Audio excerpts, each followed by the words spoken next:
ሰዎች በዓለም ላይ የሚኖሩት በተለያዩ ባህሎች፣ ታሪኮች እና ሕጎች መካከል ነው። አንዳንድ ሕጎች ግን እጅግ እንግዳ ናቸው። እነዚህ ሕጎች አንዳንዴ ሲሰሙ እንኳን እውነት መሆናቸውን ለማመን ያስቸግራሉ። ለምሳሌ አንዳንድ ሀገር ውስጥ ማስቲካ መግዛት እንኳን ሕገወጥ ነው። ሌሎች ሀገር ውስጥ ለዶሮ መንገድ መስጠት የሕግ ጉዳይ ሊሆን ይችላል። እንዲሁም በአንዳንድ ቦታ ሰው ሰራሽ እንኳን የሚመስሉ ነገሮች ሕጋዊ አይደሉም። ይህ ሲሆን ዛሬ በዚህ ቪዲዮ በዓለም ላይ ያሉ 10 እጅግ እንግዳ ሕጎችን እንመለከታለን። እነዚህ ሕጎች አንዳንዶቹ እጅግ አስገራሚ ናቸው፣ አንዳንዶቹም ደግሞ እጅግ አስደናቂ ናቸው፣ አንዳንዶቹም አስቂኝ ናቸው። ቪዲዮውን እስከ መጨረሻ ከተመለከታችሁት በኋላ ምናልባት እንዲህ ትሉ ይሆናል፣ እነዚህ ሕጎች በእውነትም አሉ? አንደኛ፣ ሲንጋፖር ውስጥ ማስቲካ መብላት ክልክል ነው። በዓለም ላይ እጅግ የተለየ ሕግ ካለባቸው ሀገሮች ውስጥ አንዱ ሲንጋፖር ነው። በዚህ ሀገር ውስጥ ማስቲካ መግዛት ወይም መሸጥ በአብዛኛው ሕገወጥ ነው። ሰዎች ይህንን ሲሰሙ ብዙ ጊዜ የሚጠይቁት ጥያቄ ለምን? ምክንያቱም በ1990ዎቹ ዓመታት ሲንጋፖር በጣም ንጹህ ከተማ ለመሆን ትልቅ እቅድ ነበራት። ነገር ግን ብዙ ሰዎቹ ማስቲካ እየበሉ በመንገድ፣ በባቡር መቀመጫዎች፣ በቅጥር ላይ ይጥሉ ነበር። ይህ ችግር እጅግ በጣም እየጨመረ መጣ። አንድ ቀን ደግሞ አንድ ሰው ማስቲካ ባቡር ውስጥ እያኘከ በመግባት ያኘከውንም ማስቲካ የባቡሩ ሴንሰር ላይ ለጥፈዋል። ይህም የባቡሩ በር እንዳይዘጋ አደረገ። ከዚህም በኋላ መንግስቱ በ1992 ማስቲካ መስጠትና መሸጥ ክልክል እንዲሆንም አደረገ። ዛሬ ሲንጋፖር በዓለም ላይ ካሉ እጅግ ንጹህ ከተሞች አንዱ ሆኗል።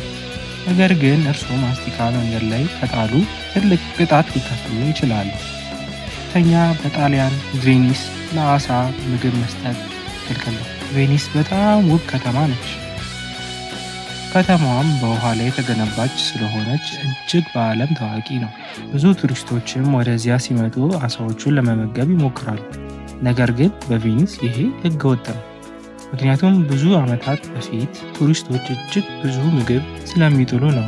ይህም ደግሞ ውሃውን እና ከተማውን እየበከለ ነበር። ስለዚህ መንግስቱ አሳ መመገብ ክልክል እንዲሆንም አድርጓል። ሶስተኛ፣ ስዊዘርላንድ ውስጥ አንድ ብቻ ጊኒፒግ ማኖር ፈጽሞ የተከለከለ ነው። በስዊዘርላንድ ውስጥ አንድ እጅግ እንግዳ የሆነ ሕግ አለ። አንድ ብቻ ጊኒፒግ መያዝ ክልክል ነው። እርሶም ምናልባት ጠይቃችሁ ይሆናል፣ ለምንድን ነው ይሄ እንደዚህ የሆነው? ምክንያቱም ጊኒፒግ በተፈጥሯቸው ማህበራዊ እንስሳ ናቸው። ስለሆነም እነሱም ብቻቸውን ከተተዉ በጣም ይጨነቃሉ። ስለዚህም ሀገሩ ሕግ አውጥቶ ቢያንስ 2 መኖር አለባችሁ ብሎ ይደነግጋል። አራተኛ፣ ጃፓንና የወገብ መጠን ሕግ። በጃፓን እጅግ የተለየ ሕግ አለ። ይህም ሜታቦ ሎው ተብሎ ይጠራል። ይህም ሕግ በ2008 ዓመት የወጣ ሲሆን ሕጉም እንዲህ ብሎ ይደነግጋል። የወንዶች የወገብ መጠናቸው 85 ሴንቲሜትር በላይ መሆንም አይገባም። የሴቶች ደግሞ 90 ሴንቲሜትር በላይ መሆን አይገባም። ከዚህ በላይ ከሆኑ ኩባንያዎቻቸው ሰራተኞቻቸውን የጤና እክል ውስጥ እንዲገቡ ማድረግ አለባቸው። ምክንያቱም መንግስቱ ሰዎች ጤናማ እንዲሆኑ ስለሚፈልግ ነው። እነዚህ ሕጎች እንግዳ ቢመስሉ በታሪክ ከባህል ወይም ከማህበረሰብ ችግር የተነሱ ናቸው። አንዳንድ ሀገር ውስጥ ቤት ውስጥ ጫማ ማድረግ ሕግ የተከለከለ ነው። ሌላ ሀገር ደግሞ ስም እንኳን ስናወጣ መንግስትን ማስፈቀድ ግድ ይላል። አምስተኛ፣ ዴንማርክ የልጅን ስም የማስመዝገብ ሕግ። በዴንማርክ አንድ እጅግ የሚያስገርም ሕግ አለ። ሰዎች ልጆቻቸውን ሲወልዱ ማንኛውንም ስም መጥራት አይችሉም። እውነት ነው። መንግስቱም አስቀድሞ የተፈቀዱ የስሞች ዝርዝርም አለው። በአጠቃላይ ዝርዝር ውስጥ ለወንዶች 18000 ስሞች ሲኖር ለሴቶች ደግሞ ወደ 22000 ስሞች ይገኛሉ። እና እርስዎ ከዚህ ውጪ ስም ማስጠራት ቢፈልጉ የመንግስቱን ፍቃድ መጠየቅ አለቦት። ይህም የሆነ ምክንያት መንግስቱም እንዲህ ይላል። አንዳንድ ወላጆች ልጆቻቸውን እጅግ እንግዳ ስሞች ይሰጣሉ። ለምሳሌ ሞንኪ፣ ፕሉቶ ያሉ ስሞችን ለመስጠት ሞክረዋል። መንግስቱም ይህም እንዳይፈቀድ አድርጓል። ምክንያቱም ልጆቹ በኋላ ከህብረተሰቡ መሃል እንዳይቀላቀሉ ሊያደርጋቸው ብሎ ስላሰበም ነው። ስለዚህም በዴንማርክ ውስጥ ልጅ ሲወለድ ወላጆቹ በመንግስት ዝርዝር ውስጥ ስም ያለ መምረጥም አለባቸው። 6ኛ አውስትራሊያ። በአውስትራሊያ በእሁድ ቀን እጅግ የእንግዳ የሆነ የልብስ ህግም አለ። አውስትራሊያ በአጠቃላይ ነፃ ሀገር ቢመስልም አንዳንድ የቆዩ ህጎች እጅግ እንግዳ ሆነዋል።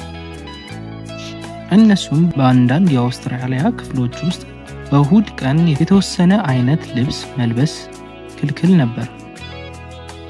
በእሁድ ቀን የሮዝ ቀለም ያለው አጭር ሱሪ መልበስ ክልክል ነበር። ይህም ህግ እጅግ የቆየ ዘመን የመጣም ነው። በዚያ ጊዜ እሁድ ቀን የእምነት ቀን ነበረ። ስለዚህም ሰዎች እጅግ ጨዋና ተገቢ የሆነ ልብስ መልበስ አለባቸው ተብሎ ይታመንም ነበር። ታይላንድ እጅግ የተለየ ባህል ያላት ሀገር ናት። ነገር ግን በዚህ ሀገር አንድ እጅግ የሚያስገርም ህግ አለ። ያለ ጫማ መኪና መንዳት ክልክል ነው። ሰዎች ብዙ ጊዜ በተለይም በሞቃት አየር ጫማቸውን ያወልቃሉ። ነገር ግን በታይላንድ ይህ ችግር ሊሆን ይችላል፣ ምክንያቱም መንግስቱ እንዲህ ያለ ህግ ስላወጣ። ጫማ ካልተደረገ መኪናን በትክክል መቆጣጠር አይቻልም። ስለዚህም ይህ የደህንነት ህግ ምክንያት ሊሆን ችሏል። 8ኛ ካናዳ። ካናዳና የሳንቲም የክፍያ ገደብ።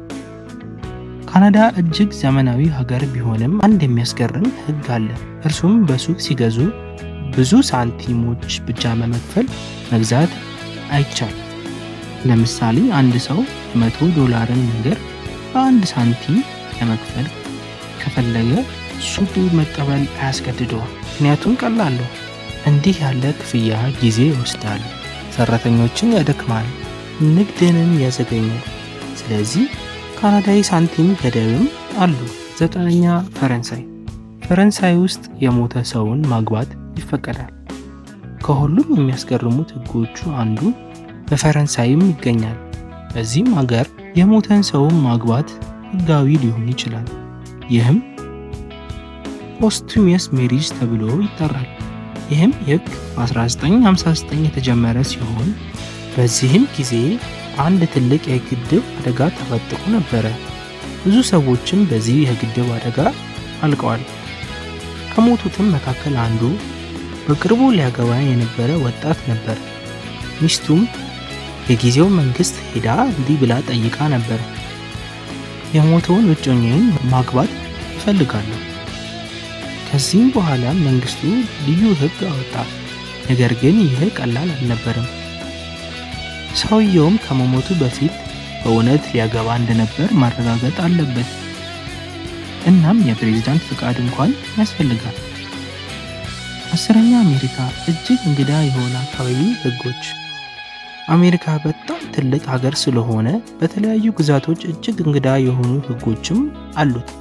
ለምሳሌ በአልባማ በአንድ ጊዜ አይስክሬም በጀርባ ኪስ ማስቀመጥ ክልክል ነበር። ይህም ምክንያቱ እጅግ አስገራሚ ነው። በጥንት ጊዜ አንዳንድ ሰዎች ፈረሶችን ለመስረቅ አይስክሬም በኪሳቸው ይይዙ ነበር። ፈረሱም አይስክሬሙን በመከተል እነሱን ይከተል ነበር። ስለዚህ መንግስቱ ይህንን የመከልከል ህግ አወጣ። እንግዲህ ዛሬ በተመለከትነው አንዳንድ እንዲህ ያሉ ህጎችን ነበሩ። ሀገር ማስቲካ የከለከለችበት፣ ሀገር የልጅ ስም የሚወሰን፣ ሀገር ያለ ጫማ መኪና መንዳት የማይቻልበት እና እጅግ የሚያስገርሙ ሌሎች ህጎችንም አይተናል። እነዚህ ህጎች እንግዳ ቢመስሉም ብዙ ሰዎች የታሪክ ወይም የማህበረሰብ ችግሩ የተነሱ ናቸው። እርስዎ የትኛው ተመችቶታል? ኮሜንት ላይ ይጻፉልኝ። እና እንደዚህ ያሉ አስገራሚ እውነታዎችን ለማወቅ እንቆቅልሽ ቻናላችንን ሰብስክራይብ በማድረግ ይተባበሩ።